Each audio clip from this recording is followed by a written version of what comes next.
नमस्कार दोस्तों, आज हम सुनेंगे महाभारत कथा श्रृंखला का 5वां अध्याय। इस अध्याय में हम जानेंगे महाभारत के अद्भुत पर्वों और उनके महत्व के बारे में। दोस्तों, महात्मा व्यास जी ने अपने अद्भुत ज्ञान से पूरे 100 पर्वों की रचना की, जिन्हें बाद में 18 पर्वों के रूप में व्यवस्थित किया गया। आइए जानते हैं इन पर्वों की रोचक कथाएं। महाभारत ग्रंथ का महत्व इतना बड़ा है कि इसे वेदों से भी अधिक गंभीर और महान माना गया है। इसी कारण इसे महाभारत नाम दिया गया है।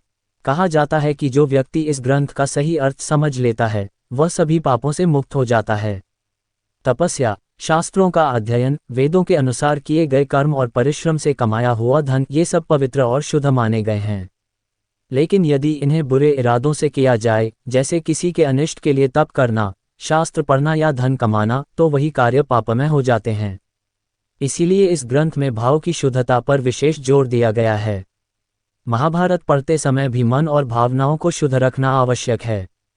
महाभारत के आरंभिक भाग में स्पष्ट किया गया है कि जय शब्द का अर्थ ही महाभारत है। आगे ये भी बताया गया है कि 18 पुराण, वाल्मीकि रामायण और अन्य पवित्र ग्रंथ भी जय की संज्ञा में आते हैं।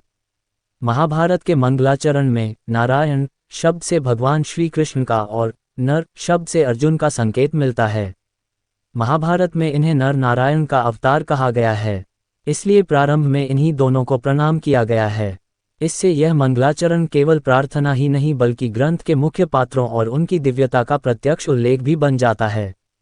नैमिषारण्य नाम की व्याख्या वाराह पुराण में इस तरह मिलती है। उस समय भगवान ने गौरमुख मुनि से कहा, मैंने निमिष मात्र में इस अरण्य वन के भीतर इस दानव सेना का संहार किया है, इसलिए यह वन नैमिषारण्य के नाम से प्रसिद्ध होगा। जो विद्वान ब्राह्मण अकेले ही 10 सहस्र जिज्ञासु लोगों का अन्न दान आदि से भरण पोषण करता है, उसे कुलपति कहते हैं।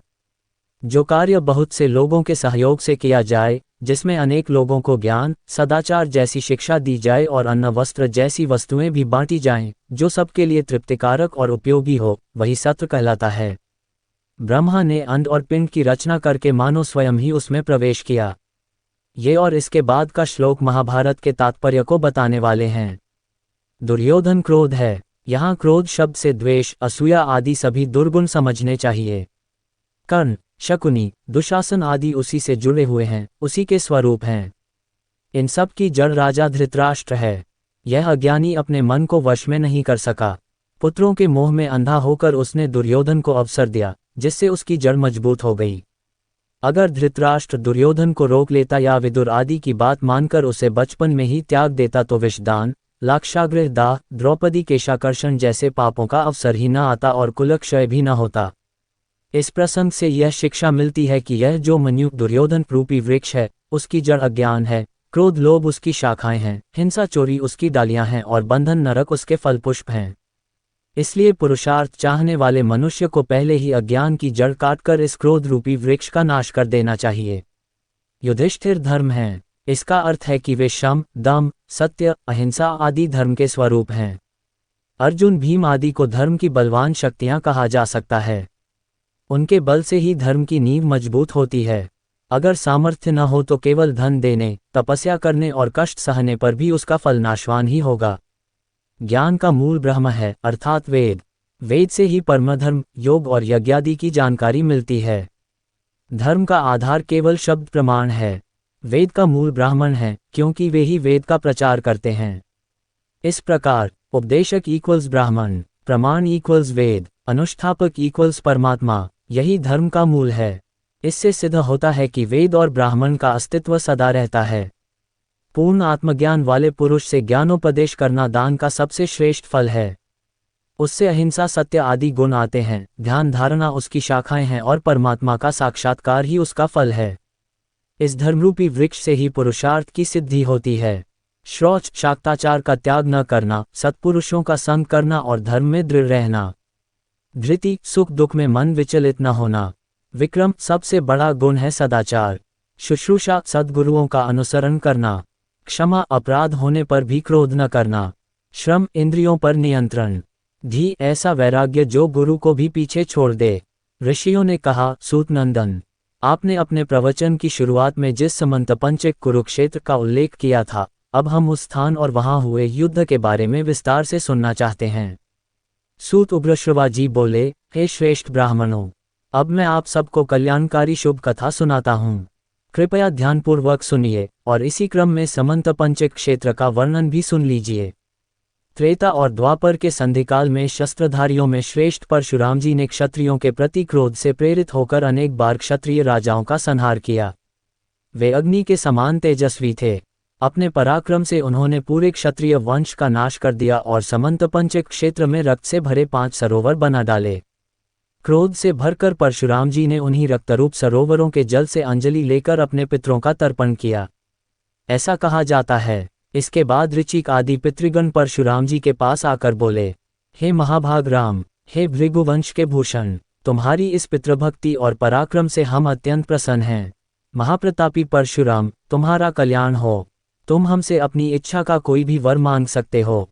परशुराम जी ने कहा, यदि आप सब पितर मुझसे प्रसन्न हैं और मुझे अपने अनुग्रह के योग्य मानते हैं, तो मेरी यही प्रार्थना है कि मैंने क्रोधवश क्षत्रिय वंश का जो संहार किया है, उस पाप से मैं मुक्त हो जाऊं और मेरे द्वारा बनाए गए ये रक्त से भरे सरोवर पृथ्वी पर पवित्र तीर्थ के रूप में प्रसिद्ध हों। यही वर मैं आप सबसे चाहता हूं। पितरों ने उत्तर दिया, ऐसा ही होगा, और उन्हें वरदान दिया। साथ ही उन्होंने कहा, अब बचे हुए क्षत्रिय वंश को क्षमा कर दो, और परशुराम जी को आगे संहार करने से रोक दिया। इसके बाद परशुराम जी शांत हो गए।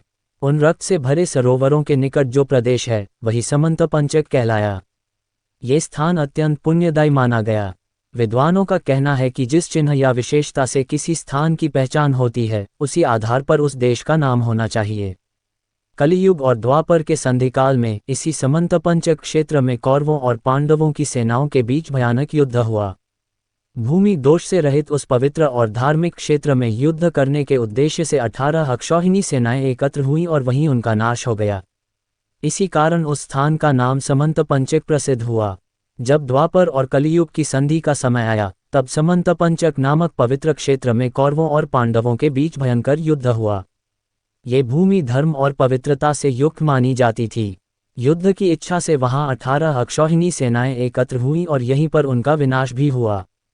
इसी कारण उस प्रदेश का नाम समंत पंचक पड़ा। वह स्थान अत्यंत पुण्यमय और रमणीय कहा गया है। तीनों लोकों में उसकी ख्याति रही है। इसके बाद ऋषियों ने सूतनंदन से पूछा कि आपने अभी अक्षौहिणी शब्द का उल्लेख किया है। कृपया हमें यह विस्तार से बताइए कि अक्षौहिणी सेना में कितने पैदल सैनिक, घोड़े, रथ और हाथी सम्मिलित होते हैं, क्योंकि आपको इसका पूरा ज्ञान है।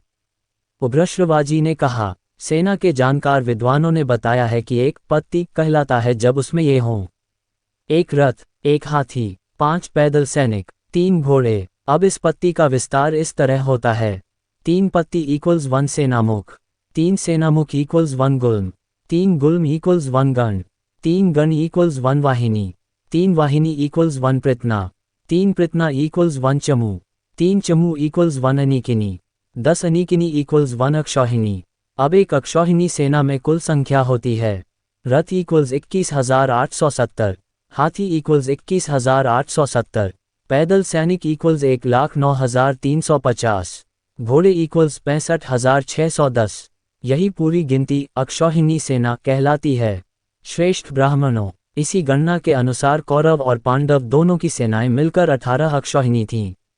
अद्भुत कर्म करने वाले काल की प्रेरणा से समंत पंचक क्षेत्र में कौरवों को निमित्त बनाकर इतनी विशाल सेनाएं इकट्ठी हुईं और वहीं उनका नाश हो गया। अस्त्र शस्त्रों के श्रेष्ठ ज्ञाता भीष्म पितामह ने 10 दिनों तक युद्ध किया। उसके बाद आचार्य द्रोण ने 5 दिनों तक कौरव सेना की रक्षा की। वीरों में श्रेष्ठ कर्ण ने 2 दिन तक युद्ध किया और शल्य ने आधे दिन तक। इसके पश्चात दुर्योधन और भीमसेन के बीच गदायुद्ध आधे दिन तक चलता रहा। 18वें दिन के समाप्त होने पर रात्रि के समय अश्वत्थामा, कृतवर्मा और कृपाचार्य ने निःशंक होकर सोते हुए युधिष्ठिर के सैनिकों का संहार कर डाला।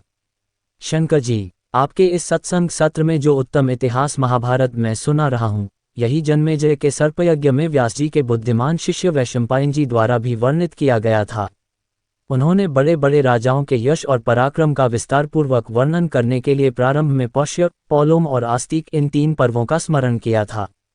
जैसे मोक्ष पाना चाहने वाला व्यक्ति वैराग्य की शरण लेता है, वैसे ही बुद्धिमान व्यक्ति इस महाभारत के गहरे अर्थ, अद्भुत कथाएं और विशेष नियमों का आश्रय लेता है। जैसे आत्मा जानने योग्य है और प्रिय वस्तु में जीवन सबसे महत्वपूर्ण है, वैसे ही सभी शास्त्रों में इस इतिहास का उद्देश्य परमात्मा की प्राप्ति सबसे श्रेष्ठ है। जैसे बिना भोजन के शरीर नहीं चलता, वैसे ही इस महाभारत का अध्ययन किए बिना पृथ्वी पर कोई कथा पूरी नहीं होती। जैसे उन्नति चाहने वाला सेवक अपने श्रेष्ठ और सज्जन स्वामी की सेवा करता है, वैसे ही संसार के श्रेष्ठ कवि इस महाभारत की सेवा करके ही अपना काव्य रचते हैं।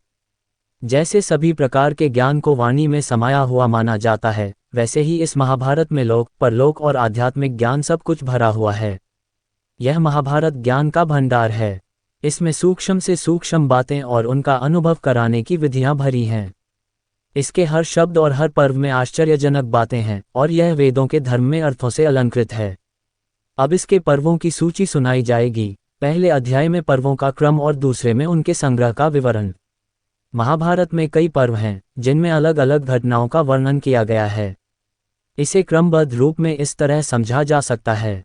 1. पौष्य, पौलोम, आस्तिक और आद्यंशावतरण पर्व ये महाभारत के प्रारंभिक पर्व हैं। 2. संभव पर्व ये बहुत रोमांचकारी और अद्भुत घटनाओं से भरा है। 3. जतुब्रे, लाक्षाभवन, दाह पर्व द्रौपदी के विवाह से पहले कौरवों की चाल और उनके द्वारा बनाई गई लकड़ी की भवन की आग की कथा। 4. हिडिंबवध पर्व, भयानक हिडिंब और उसके वध का वर्णन। 5. बकवध पर्व, बकासुर का वध। 6. चैत्रर्थ पर्व, यहाँ महत्वपूर्ण रथों और युद्ध की तैयारी का विवरण। 7. द्रौपदी स्वयंवर और वैवाहिक पर्व, पांचाल राजकुमारी द्रौपदी का स्वयंवर और अर्जुन द्वारा जीतकर विवाह। 8. विदुरागमन और राज्यलंब पर्व, विदुर का आगमन और पांडवों के राज्य की स्थापना। 9. अर्जुन वनवास और सुभद्रा हरण पर्व, अर्जुन का वनवास और सुभद्रा का हरण। 10. हरणाहरण और खांडव दाह पर्व, शत्रुओं से हरण और खांडववन का दाह। इसमें मयदानव का दर्शन भी आता है। 11. सभा पर्व, मंत्र पर्व, जरासंध वध और दिग्विजय पर्व, सभा, राजनीति, जरासंध का वध और विजयों का वर्णन। 12. राजसूय, अर्घाभिरण और शिशुपाल वध पर्व, राजसूय यज्ञ, अर्घाभरण और शिशुपाल वध। 13. द्यूत और अनुद्यूत पर्व, द्रौपदी के साथ कौरवों द्वारा खेली गई द्यूत क्रीड़ा और उससे होने वाले संघर्ष। 14. वनयात्रा और किरमीर वध पर्व, पांडवों की वन यात्रा और किरमीर का वध। 15. अर्जुनाभिगमन और कैरात पर्व, अर्जुन का अभिगमन और कैरात पर्व में भगवान शिव के साथ अर्जुन का युद्ध। संक्षेप में, ये पर्व महाभारत की प्रमुख घटनाओं का क्रम है जो युद्ध, रोमांच, धर्म और नीतिशास्त्र से जुड़े हैं। तत्पश्चात इंद्रलोकाभिगमन पर्व आता है। इसके बाद धार्मिक और करुणामय नलोपाख्यान पर्व है। फिर आता है बुद्धिमान कुरुराज की तीर्थयात्रा पर्व, उसके बाद जटासुर वध पर्व और फिर यक्ष युद्ध पर्व।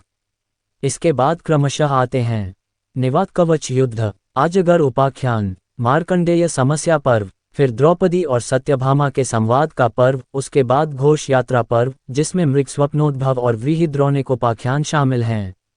इसके बाद है इंद्रद्युम्न का आख्यान और फिर द्रौपदी हरण पर्व जिसमें जयद्रथ विमोक्षण भी आता है। फिर पतिव्रता सावित्री के पातिव्रत्य का अद्भुत महत्व बताया गया है। इसी स्थान पर राम उपाख्यान पर्व आता है। इसके बाद कुंडलाहरण और आरण्यय पर्व हैं। इसके बाद विराट पर्व शुरू होता है जिसमें पांडवों का नगर प्रवेश और समय पालन से जुड़े पर्व आते हैं।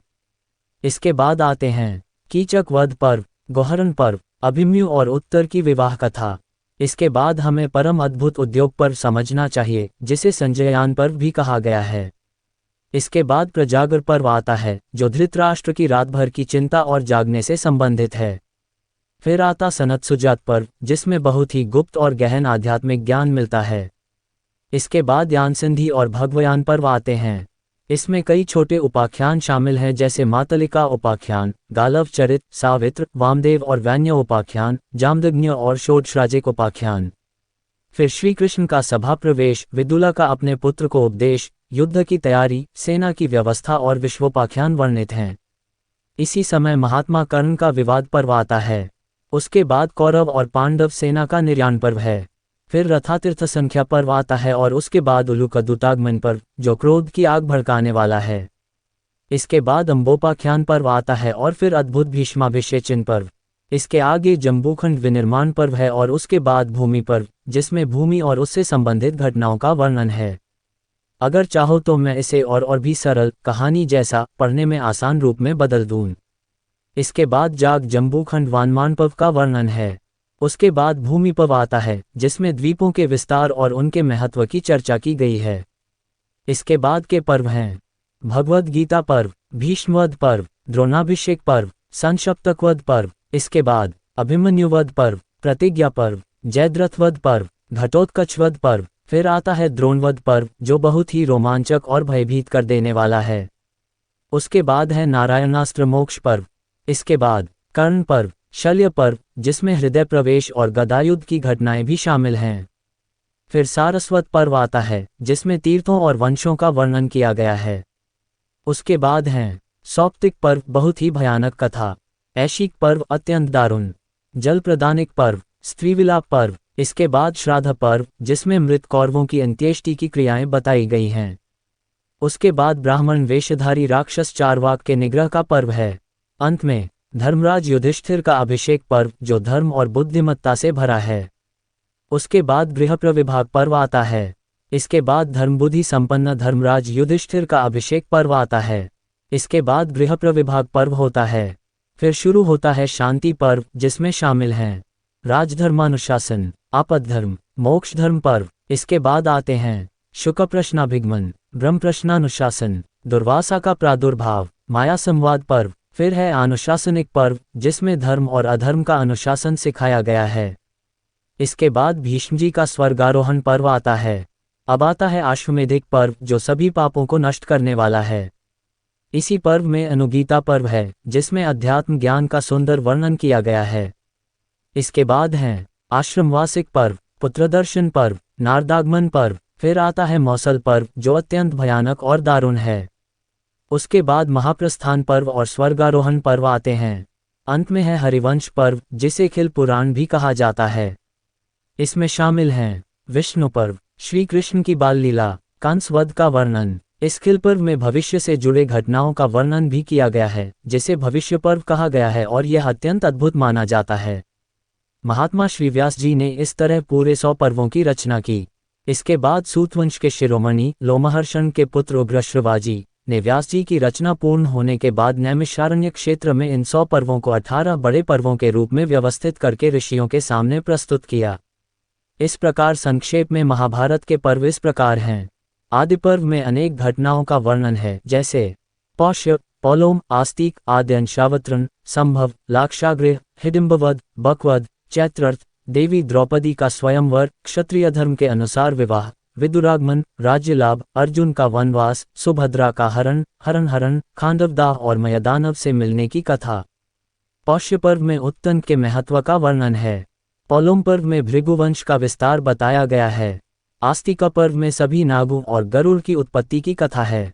सार यह है कि महाभारत का ये संग्रह न केवल इतिहास और युद्ध की कथाएं हैं, बल्कि इसमें धर्म, नीति और भविष्य की घटनाओं का अद्भुत समावेश भी किया गया है। तो दोस्तों, यही था महाभारत कथा श्रृंखला का 5वां अध्याय। अगले भाग यानी पार्ट 6 के लिए लाइक और सब्सक्राइब करना न भूलें। धन्यवाद।